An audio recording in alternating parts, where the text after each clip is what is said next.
majonzi ambayo bado taifa letu tunayo ya maafa ya tarehe 29 Oktoba na kuendelea.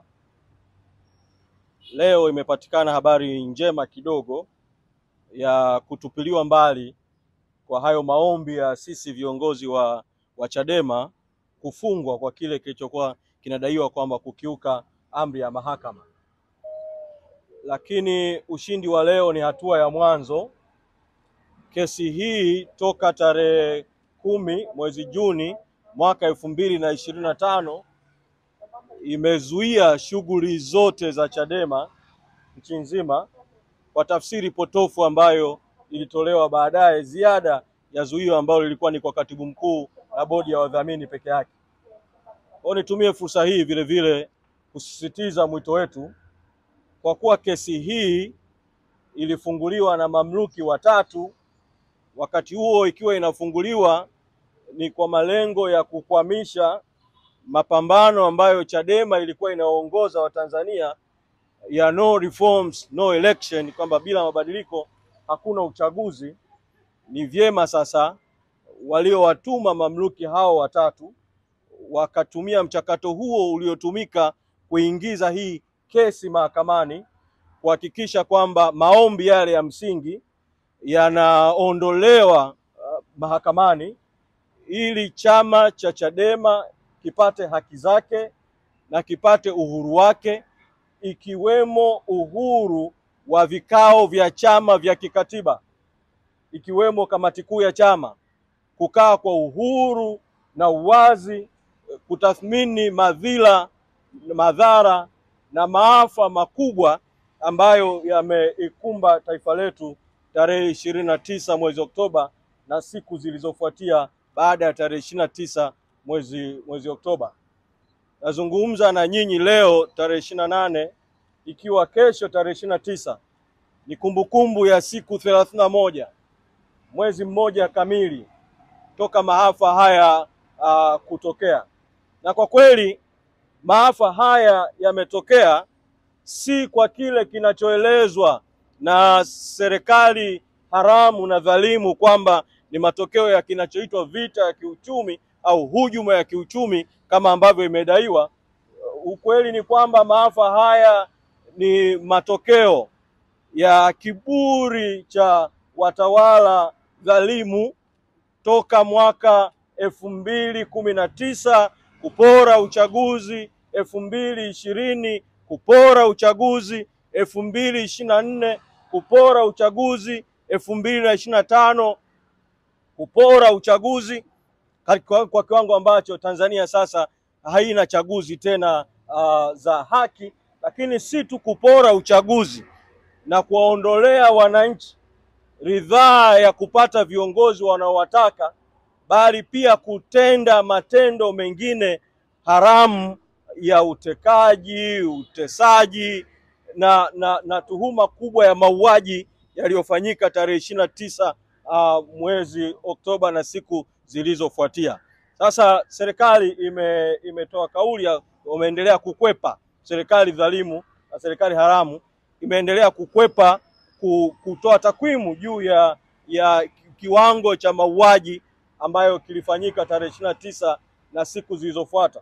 Nilimsikia Mwigulu Nchemba akisema sababu za uongo kwamba kusema takwimu ni kutonesha vidonda au kuharibu hisia, lakini wakati akiyasema hayo katika mkutano huo na nyinyi wanahabari na wahariri wenu, siku hiyo Mwigulu Nchemba huyo akatoa takwimu kwamba matukio aliyoita ya Mkuranga, Kibiti na Rufiji kwamba waliuawa wenye viti 100 wa CCM.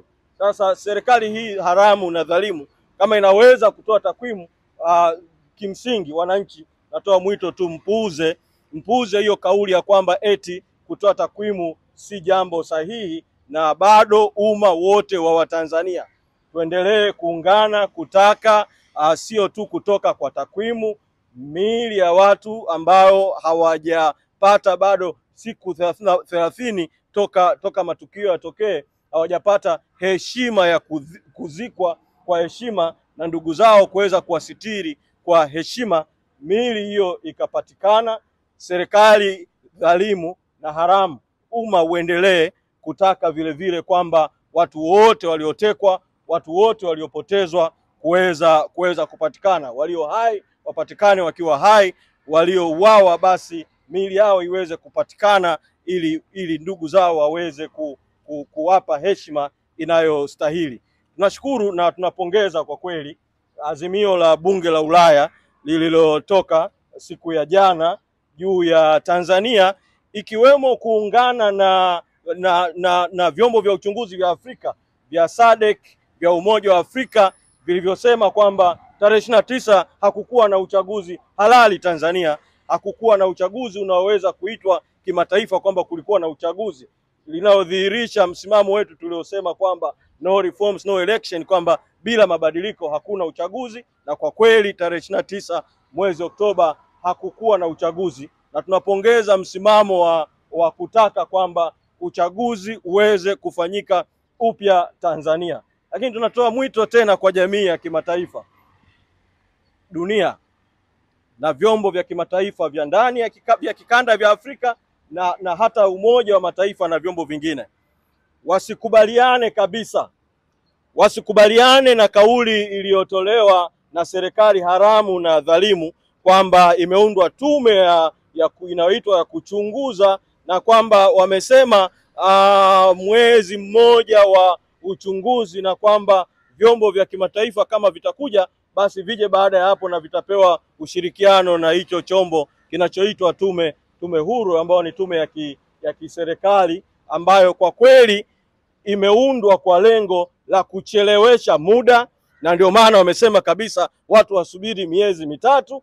Wameunda kwa lengo la kupunguza msukumo wa umma na msukumo wa jamii ya kimataifa, na limeundwa kwa lengo la kuficha ukweli juu ya yaliyotokea tarehe 29 mwezi Oktoba na siku zilizofuatia. Kwa tunasisitiza kutoa mwito kwa jumuiya ya kimataifa kuungana na Watanzania kuhakikisha kwamba kinakuja chombo huru cha uchunguzi cha kimataifa kikihusisha vile vile watu huru wa ndani, ili ukweli ujulikane.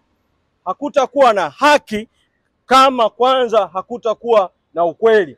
Kwa hatua ya kwanza ni kujua ukweli wa yote yaliyotokea, na huo ukweli usisubiri hiyo miezi mitatu. Vyombo vya kimataifa vije sasa Tanzania. Mwezi mmoja ni mwezi mrefu tayari. Mwezi huu mmoja umedhihirisha kwamba serikali hii dhalimu na haramu haina dhamira ya kuchukua hatua zozote za kuwajibishana, hatua zozote za uwajibikaji, hatua zozote za ukweli. Vyombo vya kimataifa vije Tanzania kuweza kusaidia hali ya mambo ambayo bado ni tete na bado ni tata katika nchi yetu. Tumesikia vile vile Mwigulu akitoa taarifa ya uongo kwamba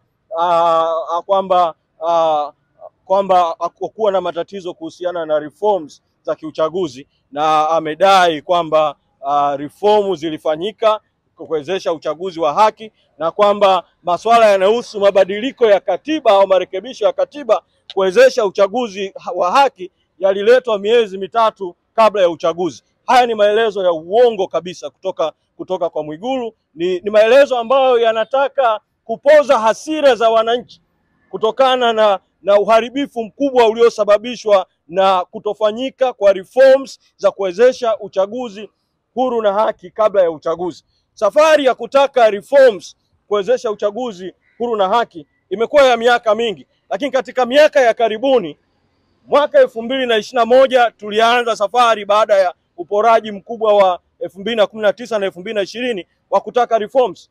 Tulipotaka madai ya katiba mpya zikaitwa chokochoko za katiba. Aliyokuwa mwenyekiti wetu wakati huo akawekwa ndani kwa kesi ya ugaidi. Alipotoka tuliingia kwenye mazungumzo kuanzia mwezi Mei mwaka 2022, na mazungumzo ya kwanza kabisa tulikutana na alikuwa rais wakati huo, Rais Samia, mwezi Mei mwaka 2022 Ikulu Chamwino Dodoma. Yale yote yanayohusu marekebisho ya katiba na mabadiliko ya katiba kuwezesha uchaguzi huru na haki tulimweleza ana kwa ana, tukazungumza naye na akasema sasa ziundwe timu za watu watano za mazungumzo ili sasa kuweza kufanya hayo marekebisho na mabadiliko. Kwa mwaka mzima tukazungumza, kwa mwaka mzima tukabaini kwamba CCM na serikali na Rais Samia hawakuwa na dhamira ya kugusa reforms za aina yoyote za kuwezesha uchaguzi huru na haki kwa kugusa katiba. Mazungumzo yakavurugika, yakakwama mwezi Mei mwaka 2023, ikiwa ni miaka miwili kabla ya uchaguzi wa mwaka 2025 na mwaka mmoja kabla ya uchaguzi wa mwaka 2024. Kwa mimi rai yangu kwa umma, msikubali uongo na propaganda zinazosambazwa na serikali haramu na serikali dhalimu. Umma uendelee kudai madai ya msingi ya wananchi ambayo tumekuwa tukisimamia wakati wote. Kwa nitaka tu niseme haya machache na kuwasihi vijana wa Tanzania, kuwaomba vijana wa Tanzania wasiingizwe kabisa kwenye mtego wa propaganda, kwenye mtego wa uongo, kwenye mtego wa kuhamisha mjadala. Vijana wa Tanzania waendelee kuwa mstari wa mbele kudai haki mpaka haki itakapopatikana. Asante.